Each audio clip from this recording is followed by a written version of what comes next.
Bienvenue à tous sur ce petit tutoriel Lightroom qui va vous expliquer comment obtenir ce rendu en partant de cette image. Alors juste pour l'information, cette image a été réalisée avec un 5D Mark III et le Sigma 50 mm f1.4. Pour ce faire, j'ai été sur une voie de chemin de fer qui peut sembler abandonnée et j'ai pris la photo à une heure bien connue de tous, juste au coucher du soleil. J'avais déjà en tête le rendu de l'image, parce que ce qui est important, c'est d'avoir vraiment en tête ce qu'on veut faire. C'est que ce soit sur Lightroom ou que ce soit au final sur Photoshop qu'on travaille, il faut vraiment savoir ce qu'on veut obtenir pour travailler dans les meilleures conditions. Mon but était vraiment donc de donner cette sensation de coucher de soleil, et puis que les voies soient un peu dorées par la couleur orangée du fond. Alors pour ce faire, j'ai utilisé donc simplement le module de développement de Lightroom, hein, aucun passage sur Photoshop. C'était, comme vous avez pu le lire dans la description de la vidéo, le défi lancé par un de mes lecteurs. Donc on va voir maintenant en détail comment je suis arrivé à obtenir cette image en partant de celle-ci. Et vous verrez que c'est pas extrêmement compliqué, ni très très long, quand on sait comment faire et où on veut aller. On va passer à la copie virtuelle de cette première image, comme ça on repart sur de bonnes bases. Alors la première chose que je vais faire, je vais utiliser cette partie-là, qui sont on va dire les réglages de base. Ce que je voudrais ici, c'est que pour avoir une photo, on va dire, avec une exposition qui convient bien au traitement que je veux faire, j'ai très légèrement surexposé le ciel parce que je savais qu'il serait plus simple de rattraper un ciel légèrement surexposé, quoi qu'il n'est pas surexposé, hein, comme on voit, c'est pas cramé, mais c'est plus facile de rattraper des hautes lumières que de remonter des ombres. Donc je voulais encore de la matière dans les ombres, et tout en gardant un maximum de détails dans le ciel. C'est pour ça que j'ai un peu privilégié là pour le coup les ombres, et puis laisser plus clair le ciel qui serait facile à récupérer. Pour ce faire, j'ai été sur cette première réglette et j'ai simplement descendu les hautes lumières et on voit qu'on retrouve très facilement de la texture dans le ciel. J'ai fait la même chose pour les blancs. Ça, c'était les deux premières étapes. Alors là, je le fais vraiment à l'œil, hein. Je vais pas vous guider en disant moins 87, moins 65. Ça se fait à l'œil selon le rendu que vous voulez. Il faut toujours garder en tête quel rendu final vous voulez obtenir. Ensuite, maintenant que je me suis occupé donc des hautes lumières, j'aime bien donner un tout petit coup de contraste pour savoir comment vont être gérées les ombres. Bon, je reviens toujours ensuite sur le contraste si nécessaire, mais à ce moment-là, j'aime bien augmenter un tout petit peu le contraste pour regarder comment réagit l'image, puisque les ombres, en augmentant le contraste, vont de fait être plus marquées. Après avoir donc augmenté un peu le contraste et puis descendu les hautes lumières, je vais récupérer de la matière dans les ombres, donc sur le côté ici, sur la voie, simplement justement en augmentant les ombres. Alors faut le faire tranquillement sans aller trop loin. On peut aussi augmenter les noirs. Donc si on augmente les ombres et les noirs, ça va forcément diminuer le contraste. Donc si vous voulez une image qui soit, on va dire, un peu claquante, il faut repousser un tout petit peu le contraste. Pour l'exposition, je la descends un tout petit peu. Voilà, j'étais un poil trop loin. Comme ça, de fait, on peut voir déjà le avant, après. Il y a déjà quelque chose qui vient. Sans avoir touché la colorimétrie, on retrouve ici une couleur plus orangée, un ciel plus texturé. On retrouve un peu plus d'informations dans les ombres. Mais on n'est pas encore au bout de nos peines. De par le fait que je travaille habituellement énormément avec Photoshop, j'ai l'habitude d'utiliser plutôt le pinceau, parce que je trouve que le travail est plus précis. Alors, il faut savoir que sur Lightroom, on peut travailler un peu comme sur Photoshop en utilisant différentes couches de calque. Ça fonctionne un peu de la même façon. On peut superposer les différentes petites retouches que l'on va faire autant qu'on en veut. Le seul problème, c'est que c'est pas aussi simple que sur Photoshop pour revenir sur un calque précis puis encore recorriger. Donc plus on est structuré dans notre travail, si on travaille uniquement sur Lightroom, et plus ce sera simple d'obtenir le résultat qu'on veut. Alors, je travaille pas la tablette graphique sur Lightroom parce que si je prends par exemple le pinceau, on va commencer par le pinceau. Si je dois changer la taille, ben avec la petite molette de la souris, ça se fait en quelques mouvements, alors que si je travaillais avec ma tablette graphique, je devrais passer par la petite réglette ici pour la taille, pour le contour progressif et pour le débit. Alors pour le débit, habituellement je mets un débit à 50, un bon gros contour progressif, ce qui donne des zones de transition plus sympas. Puis la taille, j'adapte selon le moment. Alors ici, ce que je veux faire, c'est de rendre la partie haute du ciel plus bleue. Alors simplement, je vais prendre la température, donc j'ai avec la réglette, j'y vais à fond. Pourquoi? Parce que au moment où j'ai commencé à peindre, je vais pouvoir sans autre problème régler la balance des blancs comme je veux. Donc pour le moment, je peins juste pour savoir la zone que je dois délimiter. Puis ensuite, je viens ici pour corriger ce qui me semble être le plus correct. Quand on a fait notre première retouche, donc on voit qu'il y a le point ici, on peut savoir, en appuyant sur O, on peut savoir les zones qui ont été touchées. Hein. Elle s'affiche en rouge, donc on voit bien ce qui a été travaillé. Je rappuie sur O pour revenir ici. Donc ça, c'est le premier point clé. Et ça permet donc un travail précis. Donc on voit où on a peint, comment on a peint. Quand on veut faire une nouvelle retouche, on va venir cliquer ici sur Nouveau. Et si on veut remettre à 0 tous les effets, on double-clique sur Effet, puis on remet à 0 l'effet. Puis bon, voilà, je peux repartir. Ce que je voudrais, c'est donner un peu plus d'orange dans le ciel. Donc, de nouveau, j'y vais à la barre, j'augmente les jaunes, j'augmente les rouges. Enfin, là, c'est pas les rouges, mais bon, bref. Et puis, je vais peindre comme un barbare ici. Et de toute façon, je corrigerai ensuite ce que je veux. Et donc là, je vois que c'est, bref, clairement beaucoup trop orangé. Donc, je peux un petit peu diminuer ici, trouver quelque chose de plus juste.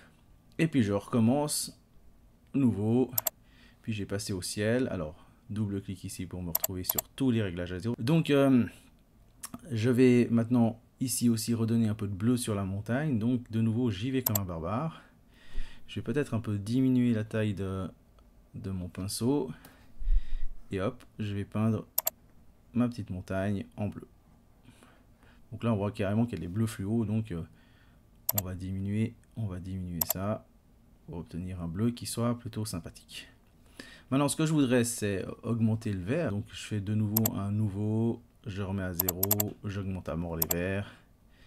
Je vais augmenter un tout petit peu la taille de mon pinceau et hop, je vais y aller un peu à la barbare en augmentant les verts. On va voir qu'on va y aller vraiment point par point. Hein. Là, j'augmente les verts sur l'herbe, les arbres. J'évite de toucher la voie, un tout petit peu au centre. Puis de nouveau, là, je vais un peu corriger pour obtenir quelque chose de naturel. Donc si maintenant je regarde ce que j'ai fait depuis le départ jusqu'à maintenant, on voit déjà un effet qui est déjà plutôt réussi.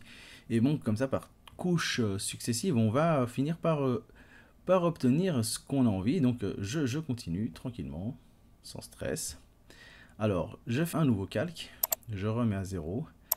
Cette fois, ce que je veux, c'est juste réaliser que la partie du bas soit plus claire que la partie du haut. Alors de nouveau, j'augmente bien comme il faut pour que je vois, que je puisse constater à l'œil là où je passe. Ici, j'ai toujours besoin d'un peu voir ce qui se passe, donc je vais beaucoup plus loin. Là, ça paraît vraiment horrible. Mais au final, vous verrez que je vais corriger ce que j'ai fait. Donc là, j'ai simplement corrigé ce que j'ai fait. Donc j'augmente un petit peu ici. Je peux augmenter encore un petit peu.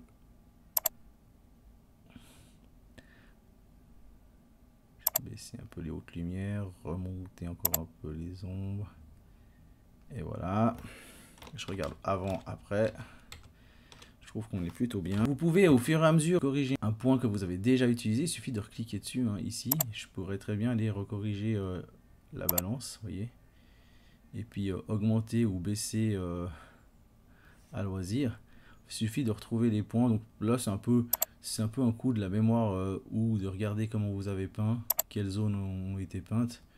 ça permet de retrouver ce que vous avez fait.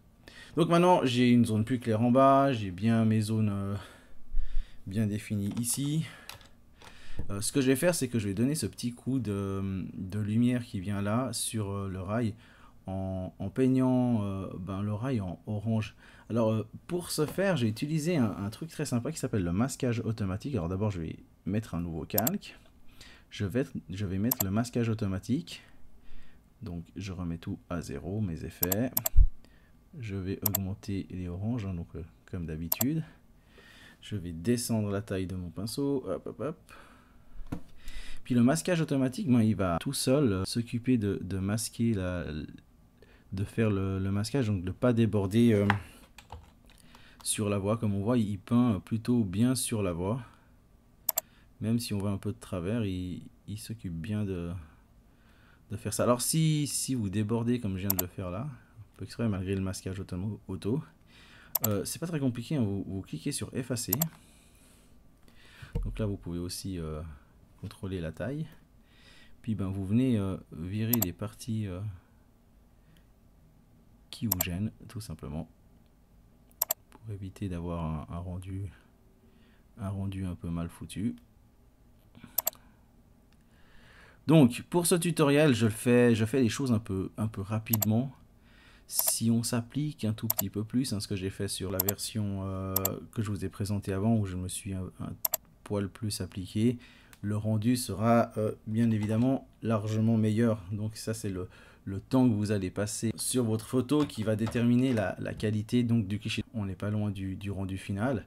Ce qui change par rapport au rendu final, c'est que j'ai en plus ajouté un effet de lumière. Alors ça, je l'ai ajouté en utilisant donc le filtre radial. Donc il faut bien inverser le masque, hein, parce que sinon il s'occupe que de l'extérieur et moi j'ai envie qu'il s'occupe là de l'intérieur. Ok, je vais descendre ici. Voilà, il est un peu gros quand même, hein. On va un peu diminuer ça. Hop. Donc on va faire ça tranquillement. J'augmente un tout petit peu l'expo. Pas besoin d'aller trop loin. Je descends un peu le côté orange, c'est un tout petit peu trop. Ok, et puis là, voilà, on est pas mal du tout. Plus comme ça, ouais. Voilà. On peut, si on veut vraiment aller au bout de la voie, repeindre une partie de la voie pour retrouver ce côté brillant, mais moi je trouve que c'est plus naturel comme ça. Donc là, je trouve qu'on est plutôt pas mal. Et ce que je vais ajouter donc, à la fin, pour lui donner du peps à cette image, c'est un tout petit peu de clarté. Alors c'est un outil que je déteste cordialement, mais si je passe uniquement par Lightroom pour lui donner un côté péchu à cette image, je suis presque obligé de passer par là. Alors faut faire attention, si la finalité de l'image est de finir imprimé, faut y aller mollo. Si c'est pour une publication sur internet, on peut aller un peu plus loin, mais je vais pousser la réglette à fond juste pour que vous puissiez vous rendre compte de ce que ça donne en réalité, hein. Voilà, ça donne ce côté un peu HDrisé. C'est pas ce qu'on veut, hein. Là j'ai pas du tout ce que je veux. Ce que je voudrais, c'est qu'il soit un tout petit poil plus péchu, quelque chose qui claque un petit peu. Puis là, en quelques mouvements de pinceau, on est passé de cette image là à cette image là très rapidement. Alors je l'ai fait, comme je l'ai dit, hein, je l'ai fait vraiment rapido. Si on s'applique un tout petit peu plus, on peut aller largement plus loin dans les petits détails et puis faire ça très finement. Finalement, ce que je peux dire de tout ça, c'est qu'en réalité, on peut aller assez loin avec Lightroom si on prend un petit peu le temps de travailler finement et qu'on se donne un peu d'espace. On peut faire du très bon travail, aller très loin. Je dirais que c'est quand même un peu plus compliqué qu'avec Photoshop. Photoshop, il est difficile à prendre en main, il est difficile à comprendre, mais une fois qu'on connaît bien l'outil, il est plus facile à utiliser pour de la retouche que Lightroom. Il permet évidemment d'aller plus loin, ça c'est sûr, on n'en parle pas, mais même pour une retouche comme ça, où là je mets, on va dire, où j'aurais mis peut-être 10 minutes, un quart d'heure, 20 minutes en m'appliquant très très bien. Il m'aurait fallu 5 minutes avec Photoshop pour réaliser le même travail, peut-être même de façon largement plus précise. Donc on peut tout à fait travailler avec Lightroom, hein. Même je connais beaucoup de photographes qui ne travaillent qu'avec Lightroom, comme on peut le voir en quelques coups de pinceau bien pensés, bien mis au bon endroit, on peut vraiment réussir une très belle image. Je pense avoir réussi mon défi, puis j'espère surtout que ce petit tutoriel vous aura fait plaisir. Au revoir.